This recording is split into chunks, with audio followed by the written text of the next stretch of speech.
الشيطان اللعين الرجيم بسم الله الرحمن الرحيم الحمد لله رب العالمين الصلاة والسلام على أشرف الأنبياء والمرسلين سيدنا ونبينا ومولانا ومولى الكونين رسول الثقلين جد الحسن والحسين أبي القاسم المصطفى محمد وآله الطيبين الطاهرين المعصومين المظلومين المكرمين المطهرين المنتجبين المنتخبين والعاقبة للمتقين والجنة للمطيعين والنار للعاصين واللعنة الدائمة الباقية على أعدائهم من الآن إلى قيام يوم الدين بسم الله الرحمن الرحيم الحمد لله الذي كان موجودا قبل حدوث الأشياء ويبقى بعد فناء الأشياء تفرد بالأولية والقدم ومسم كل شيء ما عداه بالفناء والعدم كما قال عز شانه كل شيء هالك إلا وجهه وكل نفس ذائقة الموت وقال كل من عليها فان ويبقى وجه ربك ذو الجلال والإكرام سبحان من لا يخفى عليه اختلاف النيات ولا يعزب عنه معاصي العباد في الخلوات سبحان الله الذي منه خلقة العباد وإليه المعاد فمن يعمل مثقال ذرة خيرا يراه ومن يعمل مثقال ذرة شرا يراه أوصيكم ونفسي بتقوى الله اللهم صل على بسم الله الرحمن الرحيم رب اشرح لي صدري ويسر لي أمري واحلل عقدة من لساني يفقهوا قولي. Dear brothers and sisters, today very briefly we'll discuss a story, and from that story we'd like to learn a few lessons. It's an interesting story. There was a shopkeeper who used to sell crockery, glassware. So once he had put some of his tumblers, glasses, upside down to attract the customers for display. So and also so that they do not get stuck with each other or break. So he had one day he had several customers, but one of the customers caught his attention the most. So he saw that that customer was looking at the glasses with surprise, with shock. So he went close to that customer and inquired about it. So this customer said, what kind of glasses are these? Whose upper part is closed. Upper part is closed. And he said, if its upper part is closed, then you cannot put water in it. And then he took one of these glasses in his hand, and he was even more surprised. He said, its upper part is closed, and the bottom is open. The other side is open. So this shopkeeper was a funny and witty person. He was watching him amusingly. He said, your example is like the example of a driver who enters a one-way street. And when he sees cars coming in his direction, instead of thinking about himself that he may be on the wrong side, he says, why today nobody is following the rules of the traffic? Why everybody is driving in the wrong direction? He said, my dear, the shopkeeper said, you have held the glass upside down. You have held the glass upside down. And you think that there is a problem with the glass. There is no problem with the glass. If you just change your approach, if you change your mentality, way of thinking, everything will be all right. Just turn it around. I mentioned the story to you, and I think it was a but this story has many lessons, because this story I've heard it from one of the very big scholars. He says Allah subhanahu wa ta'ala has given us a spotless, a flawless fitrat nature. And this nature that Allah subhanahu wa ta'ala has given us, as instilled in our existence, wujud, it has the ability to accept the truth, identify the truth, and shun the falsehood. यानी ये फितरत जो अल्लाह ने दी है, इस फितरत के अंदर अच्छाइयों को कबूल करने की सलाहियत दी है, हक को, और बुराइयों से और जो haram cheezein, galat cheezein, batil hai, inse bachne ki salahiyat hai. But unfortunately, when a person grows in a particular kind of environment, the environment, or maybe, for example, when he comes into contact with some corrupt, evil people, bad people, or wrong circle of friends, and the bad environment, this contact with corrupt people changes him completely. You know, a man is known by the company he keeps. If you want to know somebody how he is or who he is, you have to just look at his friends. Just look at his friends and you will be able to know that this is how he would be. So, when a person is with bad people, lives with bad people, and he is, for example, growing in an evil environment, his way of thinking becomes so twisted that he cannot see the truth.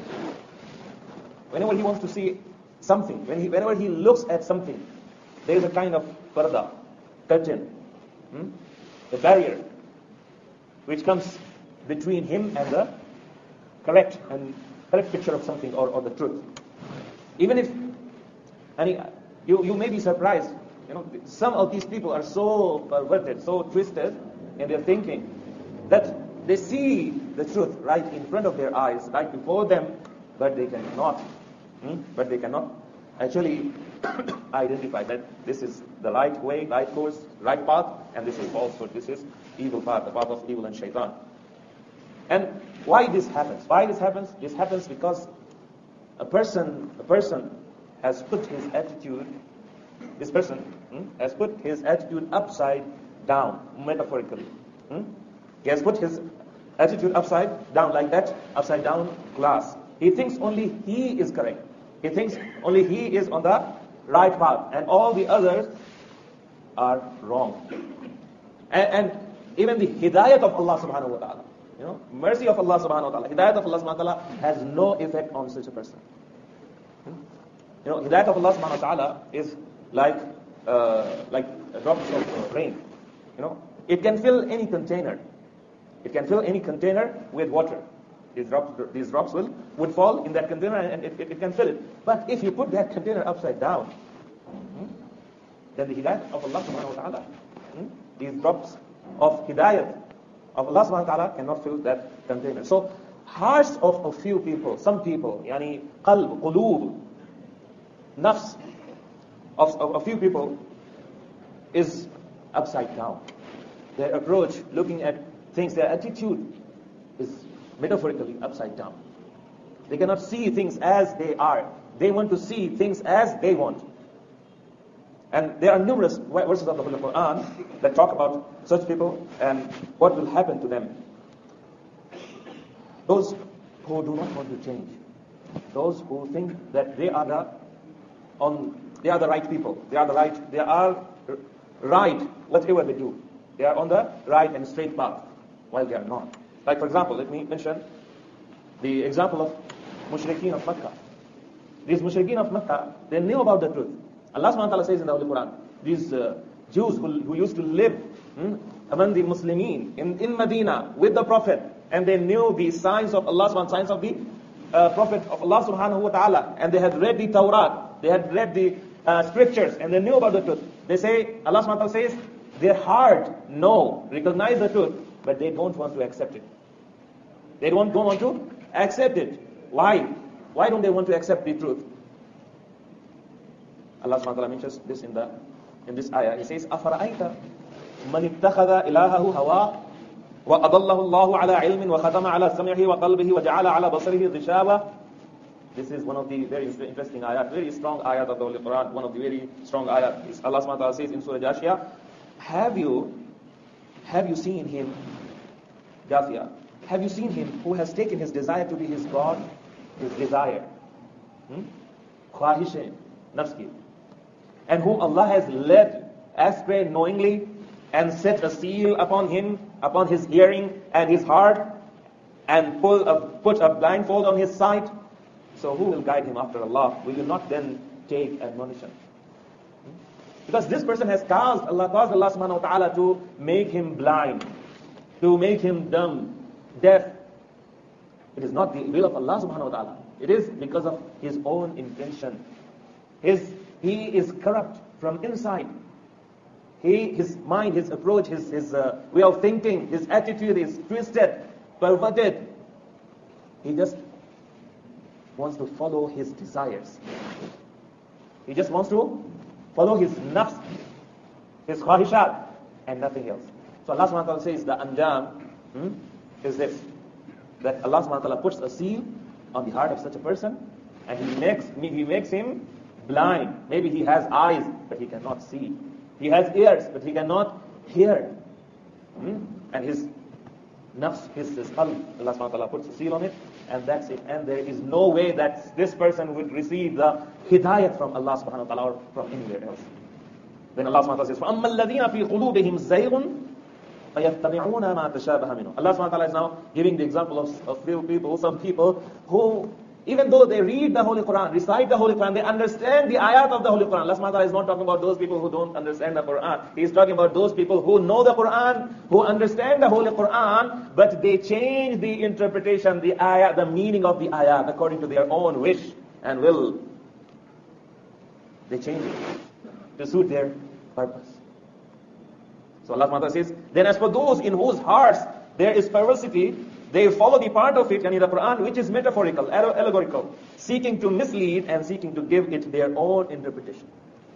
Now, if you look at some of these scholars, so-called scholars, who are now coming up with the strange kind of tafsir of the Holy Quran, interpretation they are interpreting the Holy Quran according to their, whatever, comes to their mind. I don't know.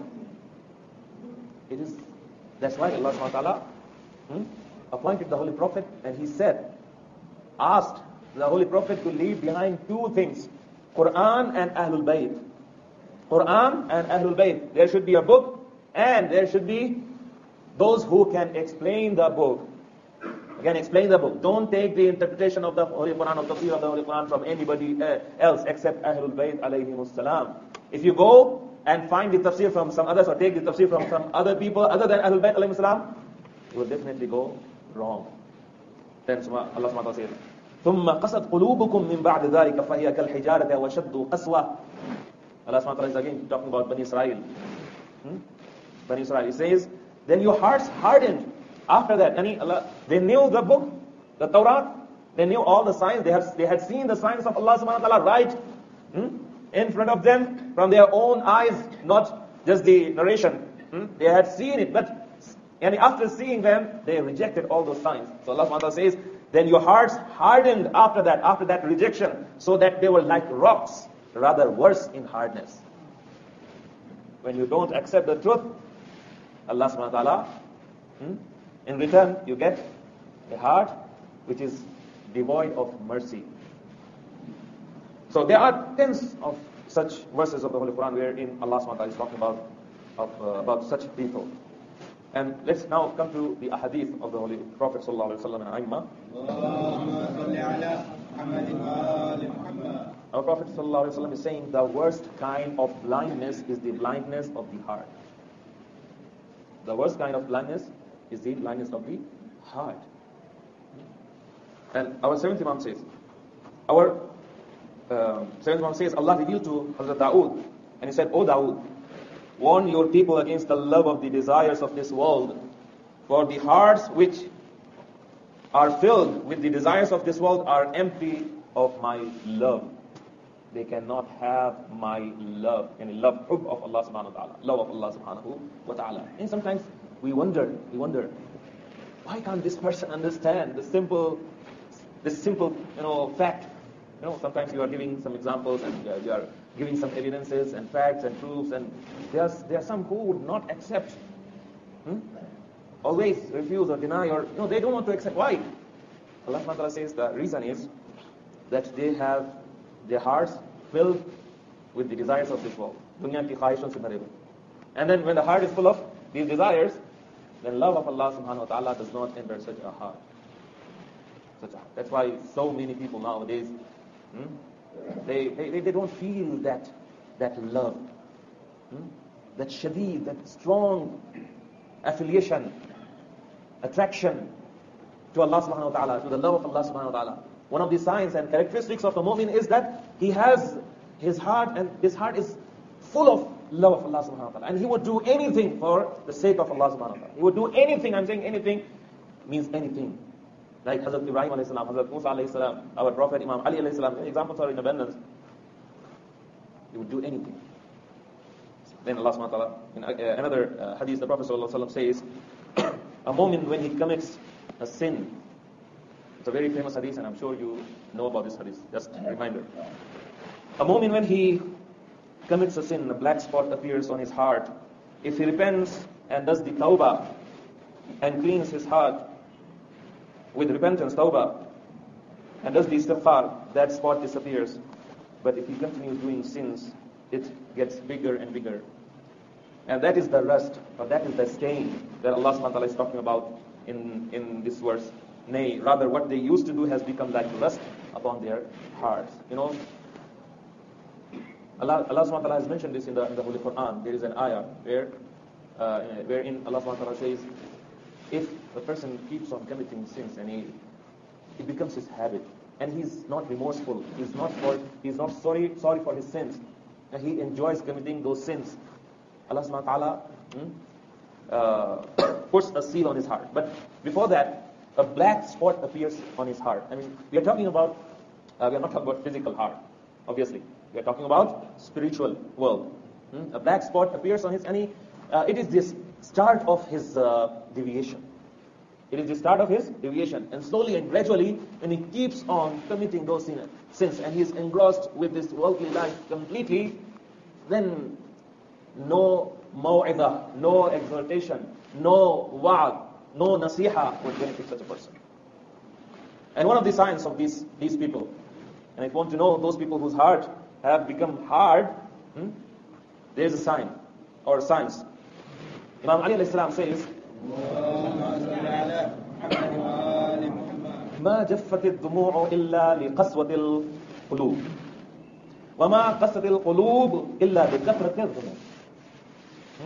Imam says, one of the signs of rust on the heart is not being able to cry, shed tears, these remorseful tears. You know, in tears in the repentance, or for the repentance, or istighfar. Imam says, the person whose heart has become hard is the person whose tears have dried up. And the heart becomes hard because of the sins. You know, before I have my own experience, I've seen people crying really like they have lost someone near and dear to them. You know, whenever we used to recite Masahib of Ahlul Bayt alayhim salam, I've seen people really crying without control, uncontrollable. But nowadays, hardly you see somebody crying, and even if he's crying, there are no tears. Very few. Why is it that? Why is it that? The answer is this hadith. The answer is in this hadith.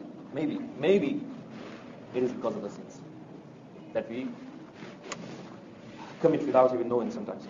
In one of the revelations, Allah's revelations to Hazrat Musa alayhi salam, Allah subhanahu wa ta'ala said to him, do not lengthen your desires in the world, otherwise your heart would become hard, devoid of my mercy, and those whose heart become hard are far from me. They are far from me. Nowadays we recite Dua al-Kumail, we recite other du'as, but we don't feel anything. No spiritual upliftment. We just recite it just for the sake of reciting, because we are used to reciting. It has become a custom. It's a ritual that we have learned from our maybe fathers and forefathers and ancestors. That's it. Otherwise, meaningless, unfortunately. So, one of the curses of Allah subhanahu wa ta'ala is this. Imam Ali says, min adami an'umi Allah subhanahu wa ta'ala lam yantafi' bi maw'idati wa'id. Imam says one of the signs of absence of favors of Allah subhanahu wa ta'ala is not being able to benefit from the maw'idah, from the advice or exhortation. Nowadays we recite so many ahadith, ayat of the Holy Quran, but no maw'idah. You are not able to receive that maw'idah, that advice. When we go out of this masjid, we should be at least changed a little bit. We should have improved a little bit. At least a little bit. Otherwise, what is the purpose? What is the use of it? You know, Imam Hussain alayhi salam, this is my last one. Imam repeatedly warned his enemies on several occasions. Many occasions. There are many khutbah, sermons of Imam Hussain alayhi salam and ahadith of Imam Hussain alayhi salam mentioned in these books. And he used different methods, different ways to prove his points. But these people were so perverted, they were so corrupt, that even the words of Imam Hussain alayhi salam, Imam Hussain alayhi salam's words were not taking, having any effect on these people. And you know what Imam Hussain alayhi salam said? At last he said, these were his last words. He said, "Your stomachs are filled with haram. Your stomachs are filled with haram, and which means you have consumed so much haram and forbidden things that Allah subhanahu wa ta'ala has put a seal on your hearts. And when the hearts are devoid of mercy of Allah subhanahu wa ta'ala, they are dead, and they cannot receive even the hidayat from the Imam himself." Even if the Imam was there, even if Imam was to give mau'idah to such people, they will not be able to receive that mau'idah from the Imam. It will not have any effect on them. Why? Not because there is ma'adallah inability in the Imam, no. Because they have put their hearts upside down, and they cannot receive the mercy of Allah subhanahu wa ta'ala, hidayah of Allah subhanahu wa ta'ala. May Allah protect us from such sicknesses of the heart. أعوذ بالله من الشيطان اللعين الرجيم. بسم الله الرحمن الرحيم. والعصر إن الإنسان لفي خسر إلا الذين آمنوا وعملوا الصالحات وتواصوا بالحق وتواصوا بالصبر.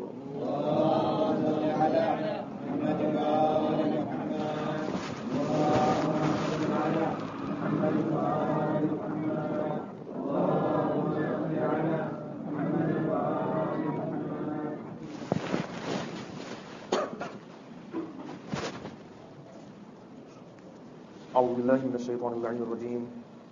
بسم الله الرحمن الرحيم.